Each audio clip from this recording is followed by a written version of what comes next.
राजनीतिक लाभ लेने के लिए जानबूझ करके भारतीय जनता पार्टी ने दंगा कराया है।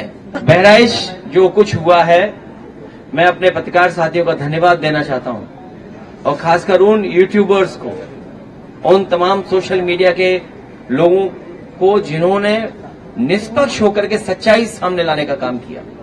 और सच्चाई ये है कि भारतीय जनता पार्टी ने जानबूझ करके दंगा कराया, क्योंकि उनको पता है कि चुनाव आ गया है, किसी भी सवाल का जवाब जनता में नहीं दे सकते हैं। इसीलिए राजनीतिक लाभ लेने के लिए जानबूझ करके भारतीय जनता पार्टी ने दंगा कराया है। और जीरो टॉलरेंस की अगर बात थी तो आखिरकार पर्याप्त पुलिस क्यों नहीं थी, पर्याप्त प्रशासन का इंतजाम क्यों नहीं था?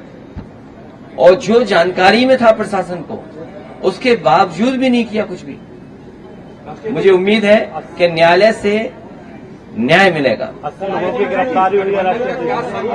दो सीटें कांग्रेस को देने की बात। अब भारतीय जनता पार्टी जिसको चाहे उसको गिरफ्तार कर ले, पत्रकार साथी भी गिरफ्तार हो जाते हैं। अगर वो कोई सच्ची न्यूज चला दें तो फोन आ जाता है उनके पास। उनको बाकायदा ब्रेकिंग न्यूज व्हाट्सएप पे मिलती है कि आपको ब्रेकिंग न्यूज यही चलानी है जो व्हाट्सएप पे आई है।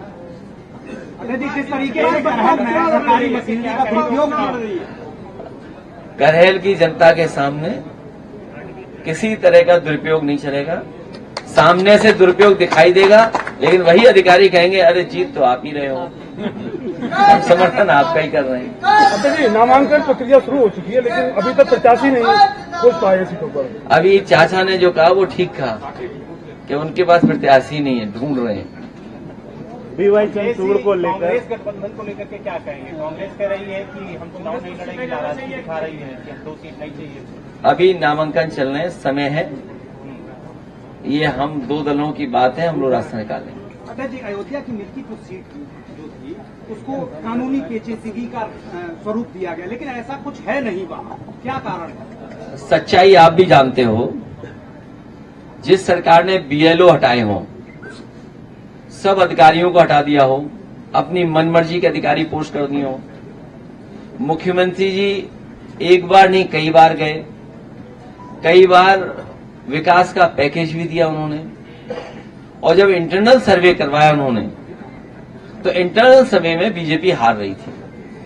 फिर मुख्यमंत्री ने बार बार कार्यक्रम लगाया और बार बार कार्यक्रम लगाने के बाद सर्वे करवाया, उसमें भी बीजेपी हार रही थी।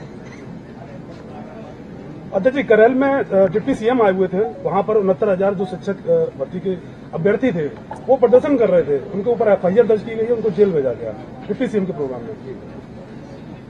मैंने पहले भी कहा आपसे कि ये किसी को न्याय नहीं दे सकते। भारतीय जनता पार्टी किसी को भी न्याय नहीं दे सकती। जो न्याय नहीं दे सकता वो सम्मान भी नहीं कर सकता।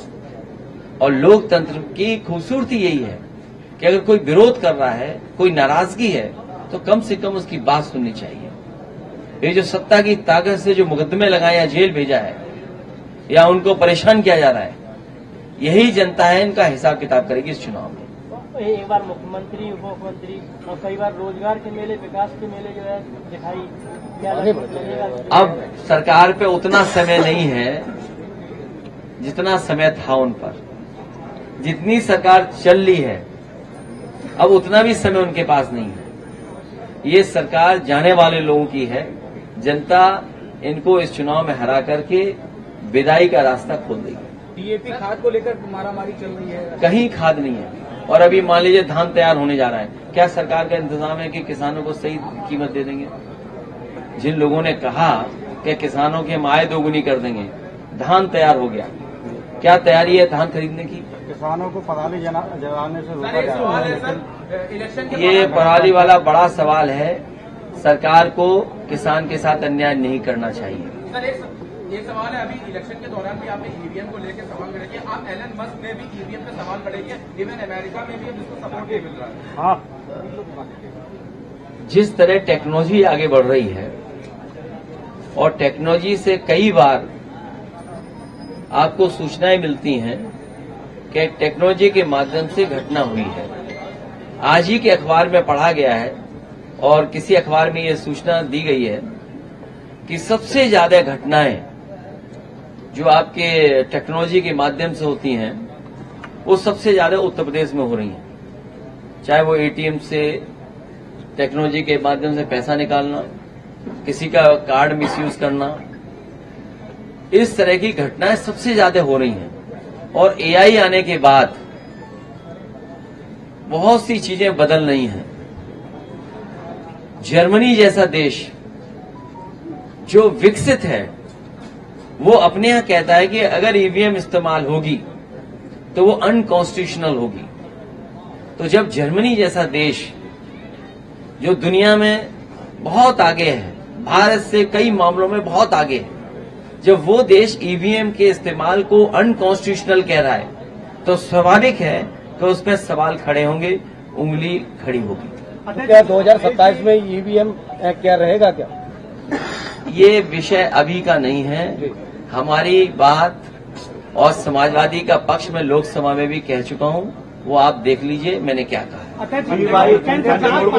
प्रोफेसर साहब ने एक बयान दिया है, ये कहते हैं कि बटोगे तो कटोगे, इस तरह के बयान को आप किस तरह देते हैं? हर प्रचार में ये यूज होता है। वो समाजवादियों को बता रहे हैं और पीडीए परिवार को कह रहे हैं कि सब लोग एक हो जाओ।